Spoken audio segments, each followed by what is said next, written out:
ओम नमो भगवते वासुदेवाय। स्वागत है आप सभी का हमारे चैनल पर। आज के इस वीडियो में आप सुनेंगे वैशाख मास के महात्म के 10वें अध्याय की कथा। 10वें अध्याय में अशून्य शयन व्रत और छत्री दान के फल का वर्णन किया गया है। तो आइए शुरू करते हैं आज की कथा। राजा मैथिल बोले, हे ब्राह्मण, आपने कामदेव की स्त्री रति का चरित्र और उसे देवताओं द्वारा बताया गया अशून्य शयन व्रत तो मैंने सुना। अब उस अशून्य शयन व्रत के धारण करने की विधि क्या है, क्या दान करना चाहिए, कैसे पूजन किया जाता है, उसका क्या फल होता है, सो सुनाइए। ये सुनकर श्रुतदेव जी कहने लगे, हे राजन, इसका विधान श्रीहरि भगवान ने लक्ष्मी जी से कहा था, वह सब मैं तुम्हें सुनाता हूँ, जिसके करने से श्याम वर्ण लक्ष्मीपति जगन्नाथ संपूर्ण पापों को नाश करके प्रसन्न हो जाते हैं, जो गृहस्थ धर्म वालों को अवश्य करना चाहिए। हे महीपते, सोने व चांदी की पुरुषोत्तम भगवान की मनोहर मूर्ति बनवाएं, पीताम्बर धारण कराएं, सुंदर वनमाला से आभूषित करें, सफ़ेद पुष्पों और सुगंधित द्रव्यों से लक्ष्मी नारायण भगवान का नित्य प्रति श्रावण शुक्ल द्वितीया के दिन से 4 मास तक पूजन करें, हविष्यान्न का भोजन करें, चातुर्मास से व्यतीत होने पर सम्यक पारण करें, पारण के दिन भक्ष्य भोज्य आदि चारों प्रकार के भोजन करें, ब्राह्मण को शय्यादान वस्त्र दान करें, ब्राह्मणी सहित भोजन कराएं और दक्षिणा दें। फिर मार्ग शीर्षादि मासों में पूर्ववत रक्तवर्ण हरि भगवान का रुक्मिणी सहित ध्यान करके पूजन करें। ऐसे ही चैत्र मास में 4 मास तक भूमि पर आसन बिछाकर भक्ति से हरि भगवान का पूजन करते रहें और आषाढ़ की द्वितीया के दिन समाप्त करें। इस दिन अष्टाक्षर ओम नमो नारायणाय इस मंत्र से हवन करें। मार्गशीर्ष आदि मासों में परायण के दिन विष्णु गायत्री मंत्र नारायणाय विद्महे इस मंत्र से हवन करें। चैत्र आदि मासों में सहस्त्र शीर्षा इस पुरुष सूक्त मंत्र से हवन करें। खीर और घी से बने मालपुआ आदि का भोग लगाएं और लक्ष्मी नारायण को पंचामृत से स्नान कराएं। बीच में श्री कृष्ण महाराज की सोने की व अंत में वराह भगवान की चांदी की मनोहर मूर्ति रखें। फिर केशव आदि नाम से ब्राह्मणों को भोजन कराकर श्रद्धा अनुसार 2 वस्त्र और अलंकारों से पूजन करके मालपुआ उपाहनार्थ ब्राह्मण के निमित्त 12वें दिन दें। फिर पूर्व कल्पित प्रतिमा को संपूर्ण अलंकारों से आभूषित कर आचार्य को दे दें और शैया का संकल्प करें। उसके ऊपर लक्ष्मी नारायण का विधिवत पूजन करें, कांसे का पात्र दें और ब्राह्मणों को भोजन कराएं। हे जनार्दन, जैसे आपकी शैया लक्ष्मी जी से अशून्य है, वैसे ही हे केशव, इस शैया दान से मेरी शैया अशून्य हो। इस प्रकार भगवान की पूजा कर आप भोजन करें। इस व्रत को पुरुष, सौभाग्यवती स्त्री अथवा विधवा अशून्य शयन के निमित्त धारण करें। जो मनुष्य विष्णु धाम जाने की इच्छा करता है, उसको ये व्रत अवश्य करना चाहिए। इसके करने से जगन्नाथ भगवान प्रसन्न होते हैं, जिससे देव दुर्लभ कार्यों की प्राप्ति होती है और अनेक सुख व संतान की वृद्धि होती है। ये सब वर्णन कर दिया, अब आगे तुझे क्या सुनने की इच्छा है सो बता। ये सुनकर राजा ने फिर श्रुतदेव जी से पूछा, हे महाराज, वैशाख मास में छत्री दान करने का क्या महात्म्य है, सो सुनाइए, क्योंकि वैशाख मास में करने योग्य शुभ कर्मों को सुनते सुनते मेरी तृप्ति नहीं होती। राजा के ऐसे वचन सुनकर श्रुतदेव जी राजा से कहने लगे कि छत्री दान करने के फल की एक कथा कहता हूँ। सतयुग में एक हेमकांत नाम का बंगाल का राजा था, जो कुशकेतु का पुत्र बड़ा बुद्धिमान और बलवान था। वह एक दिन शिकार खेलता हुआ घने जंगल में चला गया। वहाँ अनेक प्रकार के मृग और शूकरों को मारता हुआ जब थक गया, तब तेज गर्मी के कारण दोपहर के समय मुनियों के आश्रम में पहुंचा। वहाँ शतर्ची नाम के ऋषि व्रत में मग्न समाधि लगाए ध्यान कर रहे थे। उनको ये मालूम नहीं हुआ कि आश्रम में कोई आया है। अतः ऋषि ने राजा का उठकर सम्मान नहीं किया, जिससे राजा क्रोध कर उन्हें मारने को उद्यत हुआ। तब ऋषि के 10,000 शिष्यों ने उसे ऐसा करने से रोका और कहा, हे दुर्बुद्धे, इस समय हमारे गुरु समाधि में हैं, उनको इस समय कुछ भी पता नहीं है, सो तू क्रोध मत कर। तब क्रोध से विकल होकर राजा कहने लगा, हे ब्राह्मण, मैं थक गया हूँ, तुम मेरा आतिथ्य सत्कार करो। शिष्य बोले, हम भिक्षुक बिना गुरु की आज्ञा के अपना क्या आतिथ्य सत्कार करें। ऐसा शिष्यों से उत्तर सुन राजा ने उन्हें मारने के लिए धनुष उठा लिया और कहा, मैंने तुम्हारी पशुओं तथा डाकुओं से अनेक बार रक्षा की, मैंने ही प्रतिग्रह दिए, अब मुझे ही शिक्षा देते हो, तुम मुझे भूल गए। अतः तुम आतताइयों को मारने में कोई दोष नहीं है। इस प्रकार अत्यंत क्रोध कर बाण छोड़ने लगा।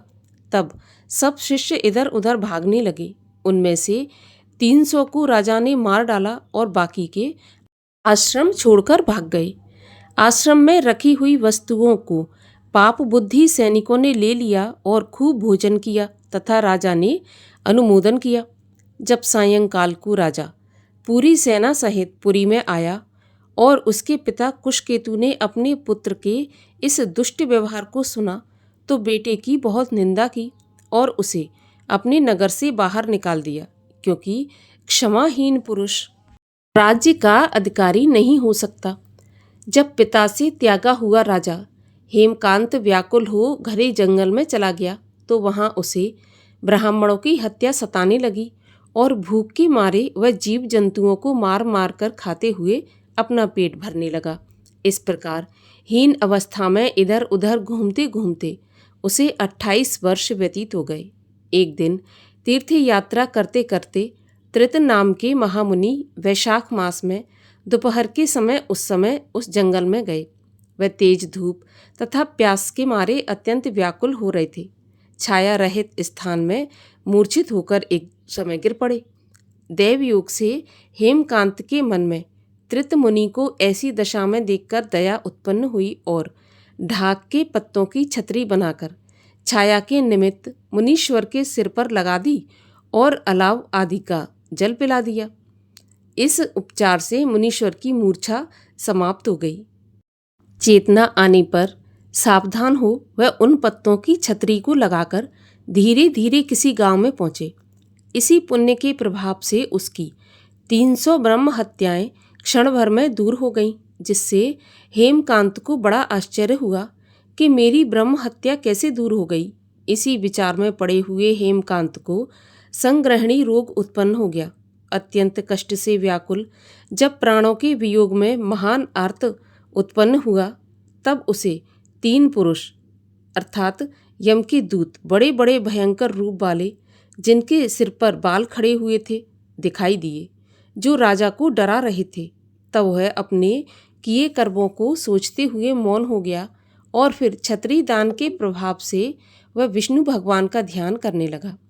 तब भगवान विष्णु ने अपने महामंत्री विश्वक्सेन को आज्ञा दी कि तुम जल्दी जाकर यमदूतों को रोको, क्योंकि हेमकांत ने वैशाख मास में जो धर्म किया है उससे वह निष्पाप हो गया है और मेरा भक्त है। इसीलिए उसे दूतों से छुड़ाकर और उसके पिता कुशकेतु राजा के पास उसे ले जाकर कहो कि तेरा पुत्र धर्महीन, महान पातकी और ब्रह्मचर्यादि रहित है, परंतु इसने वैशाख मास में धूप से व्याकुल मुनि की छतरी लगाकर रक्षा की है, अतः छतरी दान करने से यह निष्पाप हो गया। वह शूरता, उदारता तथा गुणों में तेरे समान हो गया। इसलिए भगवान विष्णु की आज्ञा अनुसार तुम हेमकांत को राज्य का भार सौंप दो। भगवान विष्णु की आज्ञा पाकर विश्वक्सेन ने हेमकांत के शरीर को स्पर्श किया। स्पर्श करते ही शरीर रोग मुक्त हो स्वस्थ हो गया और फिर विष्णुदूत हेमकांत को अपने संग लेकर उसके पिता कुशकेतु के पास पहुंच गए। कुशकेतु ये देखकर बड़ा चकित हुआ और विष्णुदूत विश्वक्सेन का अनेक प्रकार से पूजन कर स्तुति की। विश्वक्सेन ने जो जो बात भगवान विष्णु ने कही थी वही सभी बातें कुशकेतु से कहीं। जिसको सुनकर कुशकेतु ने अपने पुत्र को सिंहासन पर बिठाया और स्वयं अपनी पत्नी सहित वन में तप करने चला गया। विश्वक्सेन भी विष्णु लोक को चला गया। तब राजा हेमकांत ने वैशाख मास में कहे सभी शुभ धर्मों को किया, जिनके करने से वह जितेंद्रिय, दयालु, सर्व संपत्तियों से युक्त, पुत्र पौत्र आदि से संपन्न हो संपूर्ण भोगों को भोगकर विष्णु लोक को गया। वैशाख मास के धर्मों से अधिक कोई धर्म पापों को नष्ट करने वाला नहीं है और यह सुलभ तथा धर्म, अर्थ, काम, मोक्ष रूप चारों पदार्थों का दाता कहा गया है।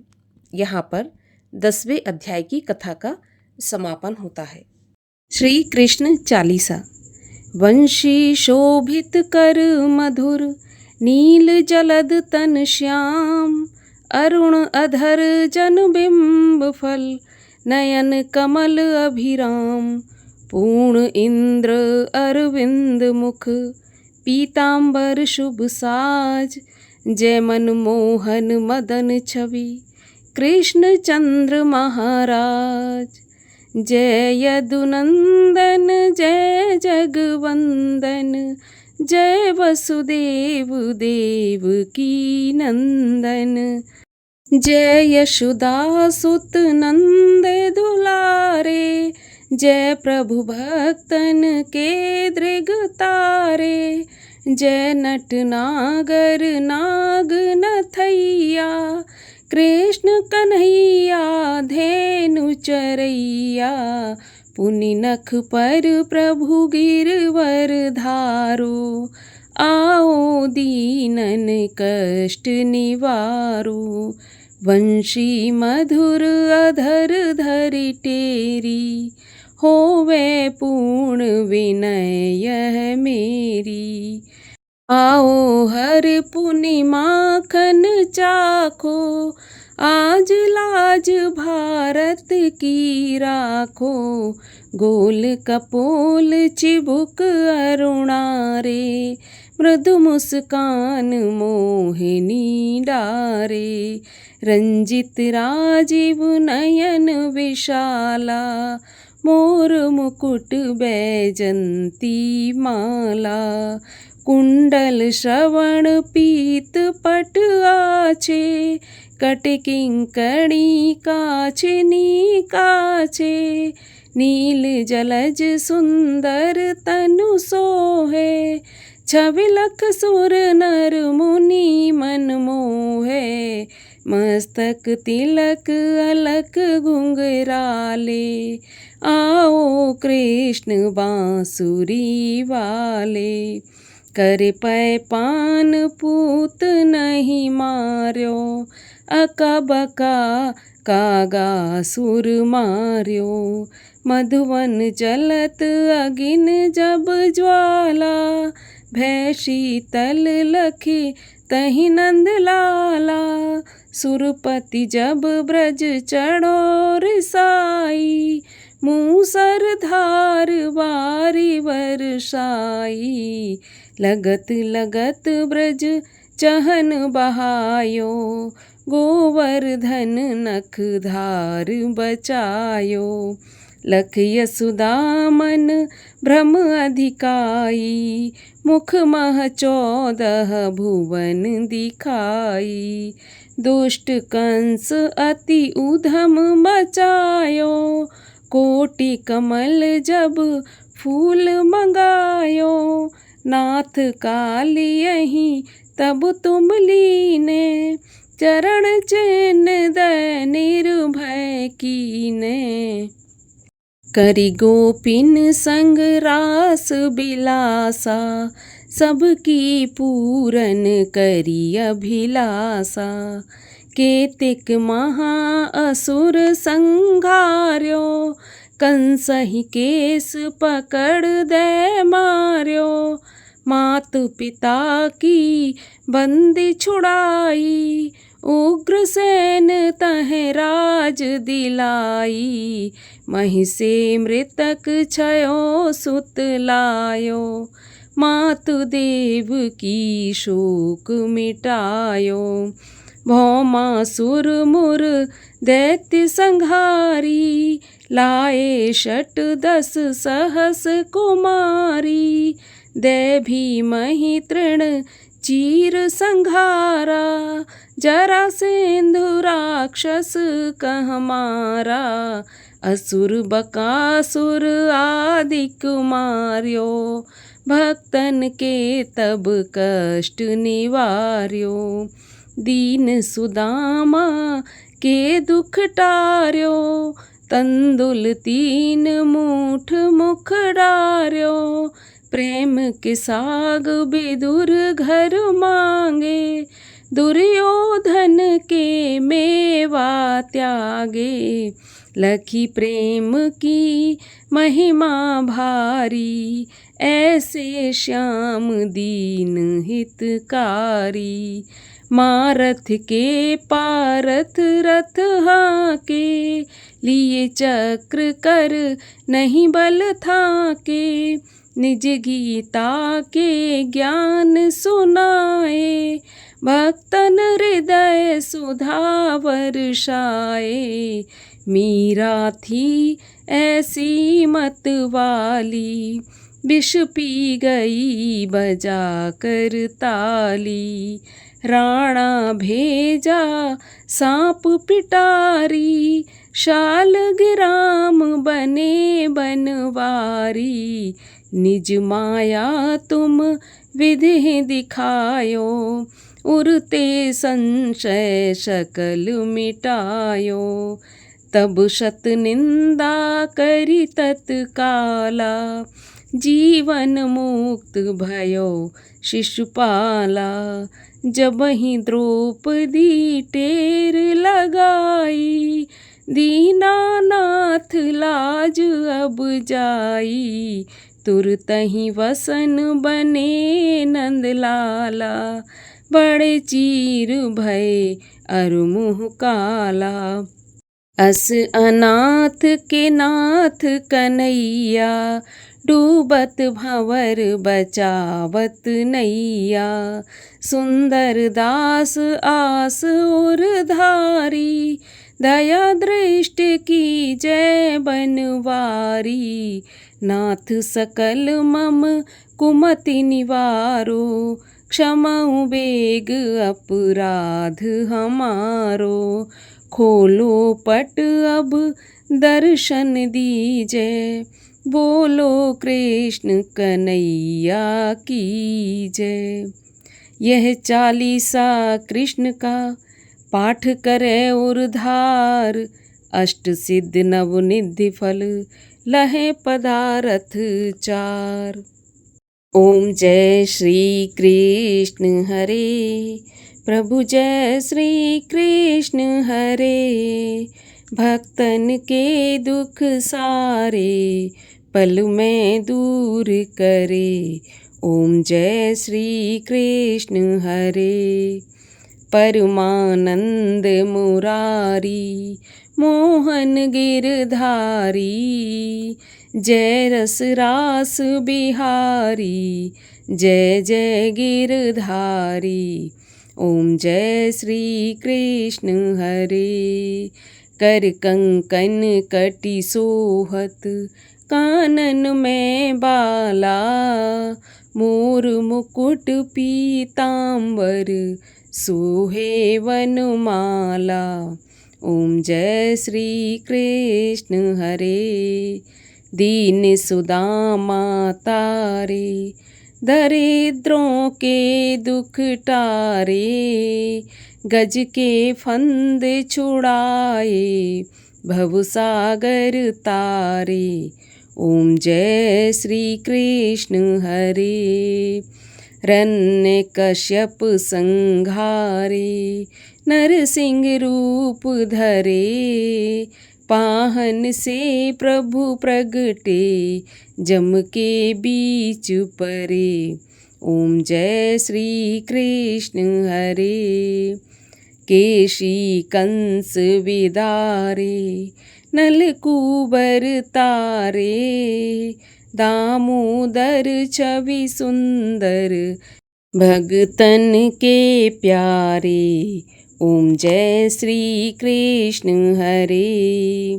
काली नाग नथैया नटवर छवि सोहे, फन फन नाचा करते नागन मन मोहे। ओम जय श्री कृष्ण हरे। राज्य उग्र सेन पाए, माता शोक हरे। द्रुपद सुता पत राखी, करुणा लाज धरे। ओम जय श्री कृष्ण हरे।